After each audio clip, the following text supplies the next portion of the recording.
to American Black Journal. I'm Stephen Henderson. We are wrapping up another year of bringing you engaging conversations on this program. Today, we're taking a look back at some of our guests in 2018. We start with discussions about blacks in the media with local journalists, race relations in America with Dr. Michael Eric Dyson, a roundtable on President Donald Trump, and a wide-ranging interview with rapper Snoop Dogg.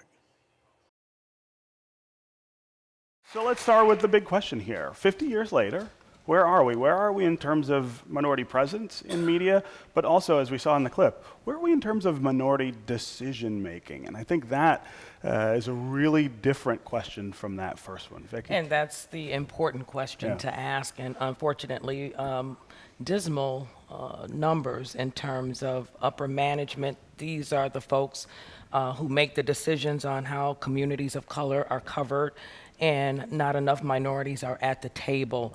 NABJ does a diversity census. The last one was done in 2012 by our former president, Bob Butler, and he found that there were like 12% of management up in newsrooms, and at that time the population of minorities was about 35%. So you can see the disparity there. Yeah. So we have a long way to go, definitely. Yeah.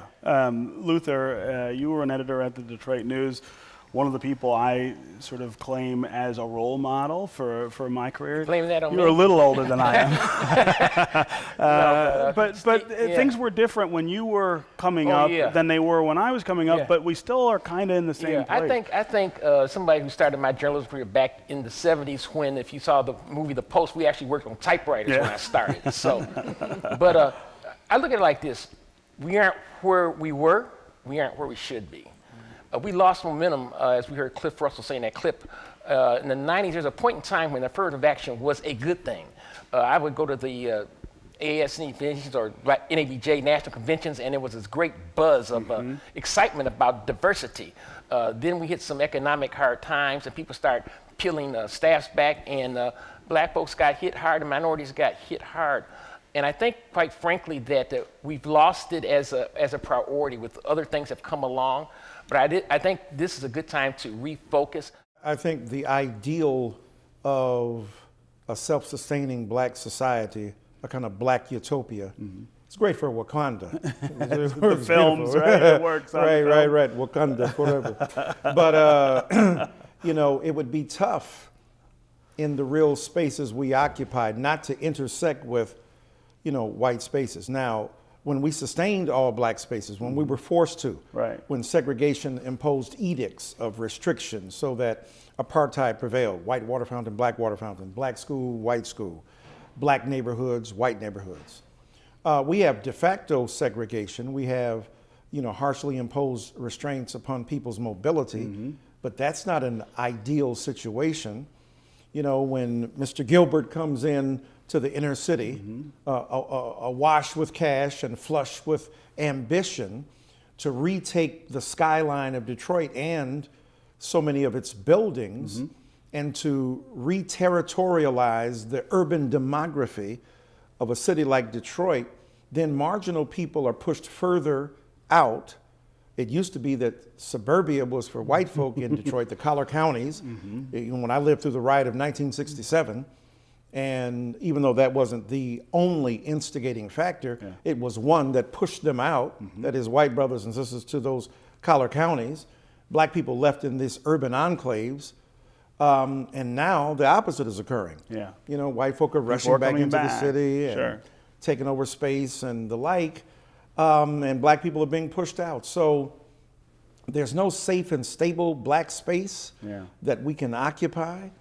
And it becomes extremely important, therefore, for the spaces we are forced or asked to interact with, need to be more friendly. I don't expect anything better out of a Donald Trump, and I don't expect anything better out of an Omarosa. Both of them are off the charts nuts. And I really hate that we have to spend time when we could be talking about issues, speaking about these two people, but they are commanding the news cycle. And so, but I just think it needs to be said that these two people are unlike anyone else. They're not normal, so we can't talk about them in normal terms. Well, but at the same time, go ahead, Karen. But on American Black Journal, the reason that we need to talk about them is because they held, they've got an opportunity to have done so much more for the black community, especially Omarosa, because you need to understand, I was on those calls when all of the African American Republicans that had plenty of experience, when we were looking for who's going to help shepherd us into the new administration, she got on the call. She said, send me the resume, everything,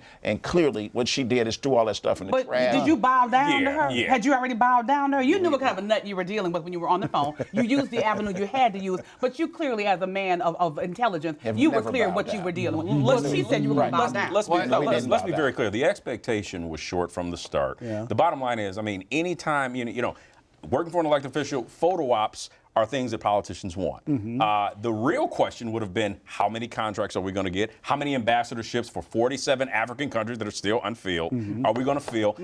Whether it's Omarosa, whether it's the pastors that came out, that should have been the real What they conversation. were really talking not about? come take a picture and Omarosa's going to help you walk out the White House. Isn't it important if she has this tape that she says she has of Donald Trump using the N-word, which I don't there's think been anybody- rumors about So that what? for a long time? I mean, who would be Does that matter? surprised if they actually caught him on tape I saying think, the N-word? I mean, there's a difference, though, between thinking about that or hearing about that, and then I think actually What's the difference between that and grab her by the, and I can't say the Well, word? right. There's literally no difference. Yeah. I mean, and as a, well, okay, well, I'm black before I'm a feminist. Everybody knows that. So I get, you don't have to explain to me the historical difference. Yeah. But I'm talking about the seismic difference. His supporters do not care. Let's go back to 25 years ago, Doggy Style, still one of my favorite albums, a huge hip-hop album.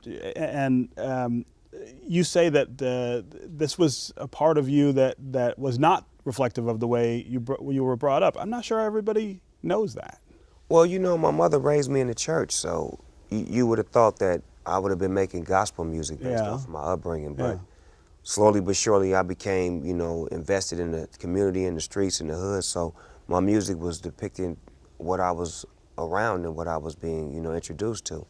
So despite that, I always had, you know, God in my music and everywhere I went. So for me to make the full, you know, 360 and put out a gospel album last year and then do this play Redemption of a Dog, which is secular and gospel based, it's a full culmination of who I am. Yeah. At the same time, that album, I mean, it launches your career, and you've had a really interesting career. It's not just hip hop. It's not just music. You're doing all these other things, and so talk about how that curiosity. I feel like you're somebody who feeds his curiosity with work. That you get to different spaces through the work. Well, what it is with me is if I like, or if I feel like something is fun, I'm gonna challenge myself and try to do it, or try to at least get into the conversation of thinking about doing it. Yeah. And I feel like the worst thing you can do is to think about something and not try to complete it. So I try to complete every thought that I have, and sometimes it's strange and it's crazy, you know, to do a game show, then do a show with Martha Stewart, to do a show based off of animals, to do a football show, to just keep doing things that make me feel good. If it feels good to me, it must be good for me. Yeah, right. It was so much fun hosting those conversations.